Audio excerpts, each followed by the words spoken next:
교육감님이 교육부 장관으로 계실 때도 가장 골칫덩어리 중에 하나였던 것 같은데 사교육 문제입니다. 그렇습니다. 그렇습니다. 뭐 우리나라 인구의 반절이 지금 서울인데 이 사교육이 유난히 심한 데가 더 서울, 그것도 강남이라고 네, 얘기가 있는데 이 해결할 방법이 없나요? 글쎄요, 이게 아마 우리 한국 사람들이 가지고 있는 어떤 그런 그 문화 속에서 시작이 되는 거죠. 예컨대 이 사교육의 기본적인 어떤 그 흐름은 1000년 이상의 역사를 가지고 있습니다. 왜냐하면 우리나라에서의 교육이라고 하는 것은 자녀들을 훈련시켜서 과거급제하는 것, 과거급제시키는 그런 문화가 사실 우리의 주류 문화였거든요. 네. 그러니까 우리 1000년 동안에 특히 양반 계급에서는 일을 못 하잖아요. 양반들은. 그러다 보니까 오로지 할 수 있는 게 관직을 얻어서 가게를 꾸려가는 거였잖아요. 그렇게 하다 보니까 양반들에게 자녀 양육의 가장 핵심적인 관점은 우리 아이들이 과거에 급제해서 하나의 그 생계를 유지하는 방도로 생각을 주로 했던 거죠. 물론 대다수는 그렇지 않았지만, 대다수가 그렇다고 볼 수는 없지만 상당히 많은 그 양반 그룹들의 문화는 과거 급제하는 것이 자녀 양육의 가장 중요한 목표였습니다. 그것이 오늘날 와서는 좋은 직장을 얻고, 그죠? 사람들이 생각하는 그런 어떤 출세와 성공과 관련된 그런 쪽으로 나아가기 위해서는 유일한 수단이 지금도 교육이거든요. 우리나라에서. 그러니까 많은 부모들이 아이가 학교는 다니지만 학교 다니는 것만 가지고는 우리 아이가 남보다 더 나은 대학과 더 나은 직장을 얻기가 어렵다는 걸 알고 있기 때문에 학교에서 공부하는 거 플러스 알파로 사교육을 시키는 거죠. 지금 이런 문화는 뭐 옛날에 서당 다니면서 또 독선생을 뒀던 거나 똑같은 겁니다. 이것이 지금도 공부가 잘하면 잘할수록 아이를 공부를 더 시키고 싶고, 못하면 못한 대로 공부를 시켜야 되고, 그래서 그것이 요즘 말로 공교육이 학부모들의 요구를 충분히 수용하지 못하니까 사교육이 생겼다, 이렇게 얘기도 하죠. 일반적으로는 맞습니다. 그러나 우리나라 상황에서는 그 출세 성공 문화가 있기 때문에 교육을 통한 출세 성공이 대한민국에서의 어떤 출세 성공의 주된 패턴이었거든요. 그러니까 공부를 잘하는 사람도 그 과외를 시키게 돼 있죠. 그러니까 공부를 잘해도 과외를 해야 되고, 공부를 못해도 과외를 해야 되고, 이러니까 우리 사회가 아주 이런 사교육이 만연한 그런 이제 사회가 됐다, 이렇게 볼 수가 있습니다. 그래서 이 사교육의 문제는 상당히, 공교육이 잘 돼도 사교육 수요는 계속 발생하고 있고, 그렇기 때문에 공교육을 살리는 것만으로 이게 해결하기가 어려운, 그러니까 교육은 아무리 해도 모자른다라는 생각들을 학부모들이 가지고 있지 않습니까? 그런 궁극적인 어려움이 있다 하는 전제 위에 아마 어쩌면은 이제 그 학부모들의 의식도 좀 바뀌고, 그래서 제가 이제 그 행복교육이라는 말로 하는 게 우리가 학교가 공부 잘하는 사람만이 출세 성공하는 게 아니다, 이거죠. 그죠? 지금 우리는 공부 잘하는 사람이 출세 성공한다, 공부 못하면 꿈도 없고 희망도 없다, 이런 식으로 지금 돼 있잖아요. 그러나 지금 현재를 보면 공부 못해도 출세하고 성공하는 사람 많습니다, 지금요. 그리고 공부한 사람들이 주로 가는 직업이라고 하는 게 정해져 있잖아요. 대학 교수로 간다든지 시험에 패스해서 갈 수 있는 직장이 주로 공부 잘하는 사람들이 가는 직장인데, 우리나라에도 지금 뭐 만여 개가 넘는 직장이 있잖아요. 그 직장이라고 하는 게 다 공부한 사람만 갈 수 있는 직장은 아니잖아요. 또 출세 성공한 사람을 보더라도 꼭 공부 잘해서 출세 성공한 사람만 있는 게 아니거든요. 저도 이제 그렇게 생각을 하고 지금까지 살아왔는데, 우리나라 문화가 바뀌지 않는 한 공교육이 아무리 잘 돼도 이건 안 없어진다는 얘기입니다. 네, 그렇습니다. 그렇다면은 지금 우리가 매년 입시 제도를 바꾸지 않습니까? 사교육을 줄여보겠다고. 이건 다 어떻게 보면 할 필요 없는 거 아니겠어요?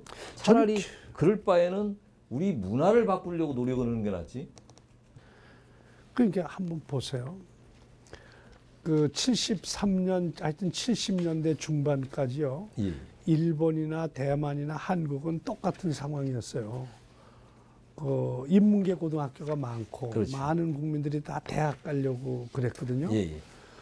그렇게 해서 왜 그러냐. 결국 대만이나 일본이나 우리나 하여튼 공부해서 좋은 직장 얻어간다. 예, 예. 또 공부를 많이 해야 좋은 직장 얻는다 하니까 일본, 대만, 우리나 다 대학 진학률이 높았고 좋은 대학 가려는 게 많았어요. 예. 그러다 일본에서 어떤 현상이 나타나냐. 만불이 넘어가니까 예. 만불이 넘어가니까 경제 여건이 좋아지니까 고등학교만 졸업하고도 취직할 자리가 많아졌어요. 그러니까 만불이 넘어가면서부터 일본의 대학 진학률이 떨어집니다. 그 지금 대학 진학률은 일본은 지금 30% 내지 40% 미만입니다. 고졸자에.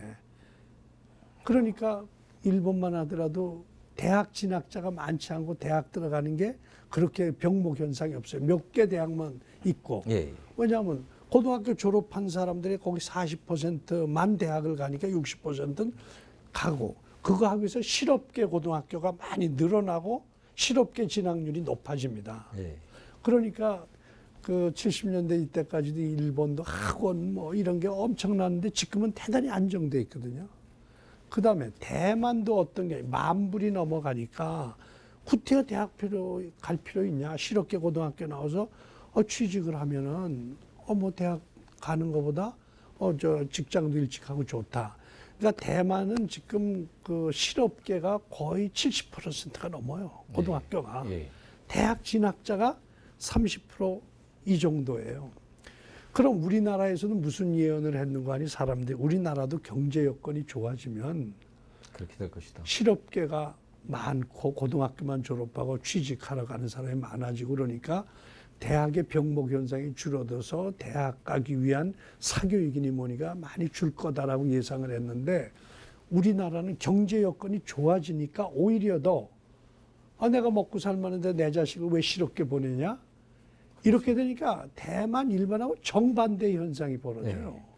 그러니까 노무현 대통령의 저 부산 상고도 왜 이제 우리 상고하냐? 이제는 이름 바꿨죠. 그렇죠. 네. 그러니까 그 경제 여건이 좋아지면서 실업계 고등학교가 더 활성화돼요. 그게 일본과 대만은 그랬어요.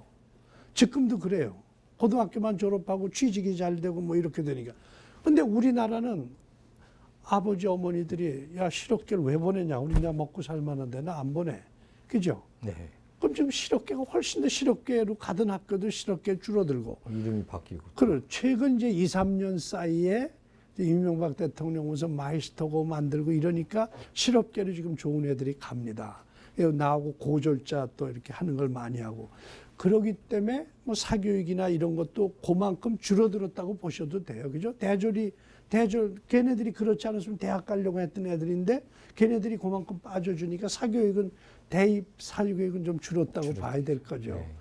그런 점에서 우리는 지금 그런 아까 말씀한 그런 문화가 중요합니다.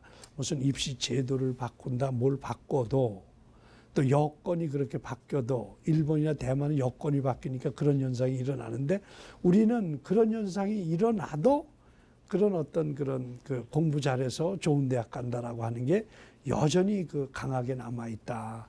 그렇게 해서 사실은 우리는 문화적인 접근이 중요하고 언제나 교육학자들이나 무슨 이런 사교육 문제 나오면 꼭 나오는 게 우리 부모님들의 의식이 바꿔야 된다는 얘기가 꼭 나오고 있잖아요. 이게 그렇게 간단한 게 아니고 예. 그래서 이제 지금 제가 행복교육 얘기할 때 자주 쓰는 말이 공부 잘하는 사람만 꿈과 희망이 있는 게 아니다. 공부와 상관없이 꿈과 희망을 갖게 하는 게 중요하다. 그러면 어떤 아이는 실업계 가가지고 고등학교 졸업하고 직장 일찍 해서 부모에게 효도도 하고 가문을 일으키겠다는 꿈을 갖는 아이는 꼭 대학 안 가도 되잖아요. 그러니까 우리는 지금 그동안 우리가 우리 학생들 자녀 양육을 하면서 우리 부모나 모두가 다 가지고 있던 이 일관된 신념의 하나가 공부 잘해야 꿈도 있고 희망도 있고 이 세상에 출세 성공한다. 이걸 가졌단 말이에요. 저는 그걸 좀 깨고 싶어요. 아니다.